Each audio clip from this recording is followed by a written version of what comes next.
안녕하세요. 호기심 약사입니다. 간에 대해 이야기하려면 간에서 생산하는 담즙에 대한 이야기를 빼놓을 수 없는데요.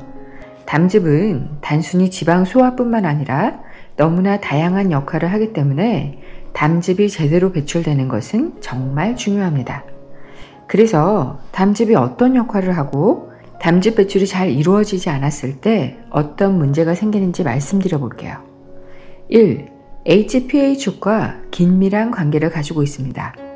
HPA축은 시상하부, 뇌하수체, 부신축을 말하는데 성선 호르몬과도 연결되어 있기 때문에 성선축을 포함시키기도 해요. 시상하부는 몸의 항상성을 조절하는 기관으로 자율신경과 호르몬 분비를 조절하고요. 뇌하수체에서는 부신피질 자극 호르몬, 갑상선 자극 호르몬, 성장 호르몬, 항인유 호르몬 등 많은 호르몬을 분비합니다. 부신폐질에서는 코티솔, 알도스테론, 안드로겐을 생산하고요. 부신수질에서는 에피네프린과 노르에피네프린을 분비합니다. HPA축은 스트레스, 감정, 몸의 항상성 유지, 에너지 생산과 소비, 성호르몬 생산 등에 관여를 해요. 간에서 담즙이 배출되지 않고 정체가 되면 혈관을 타고 담즙산이 비비비를 통과해 시상하부에서 담즙산 농도가 증가한다고 합니다. 만성 간염이 있거나 간경화, 담즙 정체 등의 간질환이 있으면 HPA축의 기능 부전이 나타날 수 있고요. 스트레스에 대항하는 부신 기능이 저하되기도 합니다. 간에서 코티솔이 대사되는데 간질환이 있어서 코티솔이 분해되지 않으면 HPA축의 음성 피드백에 의해 부신이 위축됩니다. 부신이 위축되면 코티솔의 생산이 저하되고 성호르몬까지 문제가 생길 수 있는 거죠. HPA축이 다양한 호르몬을 생산하고 항상성을 조절하기 때문에 담즙이 정체되거나 간질환이 있다면 몸에 큰 질환이 생길 수도 있습니다. 2. 장내 세균총을 조절합니다. 장내 세균총의 종류와 수가 잘 유지되려면 위산, 담즙산, 췌장의 분비가 충분히 되어야 합니다. 이런 소화의 분비가 원활하지 않으면 소장 내 세균 과증식이 일어나서 가스, 복통, 설사, 변비 등에 시달릴 수 있고요. 3. 담즙산은 장 점막 형성에 관련된 MUC2의 유전자 발현을 촉진시켜 장내 점막증 형성에 중요한 역할을 합니다. 장 점막이 튼튼해야 장누수가 생기지 않을 텐데요. 담즙산은 장이라는 밭에 장내 세균이 잘 살기 위한 거름 역할을 해주는 거죠. 담즙 분비가 잘 돼야 장내 세균총도 건강하게 유지되고 장 점막도 튼튼해집니다. 4. 담즙과 갑상선은 서로 영향을 끼칩니다.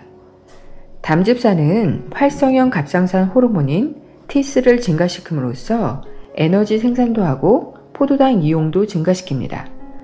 그런데 갑상선 기능이 저하되면 담즙 분비가 감소하고 담석이 잘 생길 수 있어요. 5. 담즙산은 인슐린 분비를 촉진시킵니다. 담즙산은 담즙산 수용체인 TGR5와 결합해 GLP-1을 촉진하고 GLP-1은 췌장에서 인슐린 분비를 촉진시킴으로써 혈당을 감소시킵니다. 담즙 분비가 잘 안되는 분들은 혈당 조절도 잘 안됩니다. 6. 담즙은 간에서 만들어진 독소와 노폐물, 열을 배출시켜줍니다. 담즙 배출이 잘 안돼서 간 내 독소가 증가하면 활성이 높은 독성 에스트로겐인 16알파 하이드록시 에스트로겐이 증가함으로써 에스트로겐 우세가 일어나게 되는데요. 에스트로겐 우세가 일어나면 담즙 안의 콜레스테롤 농도를 증가시켜 담즙 흐름을 방해하고 담석이 잘 생기게 합니다. 에스트로겐 우세는 갑상선 호르몬 분비를 저하시켜 담즙 분비가 감소합니다. 7. 담즙 분비가 안되면 소화에도 문제가 생깁니다. 소화불량이 생기면 가스와 내독소가 증가해 장 점막과 위 점막까지 손상시키는데요. 위와 장을 지나가는 가장 큰 림프관인 가슴 림프관을 압박해 림프순환 장애가 오기도 합니다. 음식물의 정체가 일어나 역류성 식도염까지 생길 수 있어요. 8. TGR5를 활성화시킵니다.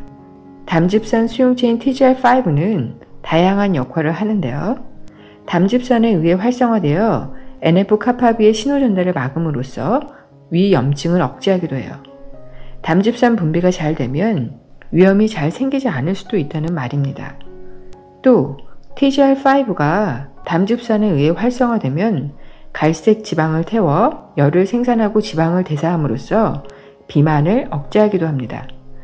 TGR5는 NF-kappaB를 기량함으로써 노화에 관여하기도 합니다. 탱탱한 피부를 갖고 싶은 분도 담즙 분비가 잘 돼야겠네요. 9. 담즙은 지용성 비타민, 철분, 칼슘의 흡수를 촉진합니다. 담즙의 효능이 워낙 다양해 관련 논문과 정보들이 많은데요. 많은 분들이 담즙의 기능을 소화에만 국한시켜서 알고 계시더라고요. 담즙 배출이 잘 이루어지지 않으면 콜레스테롤 수치도 증가할 수 있어요.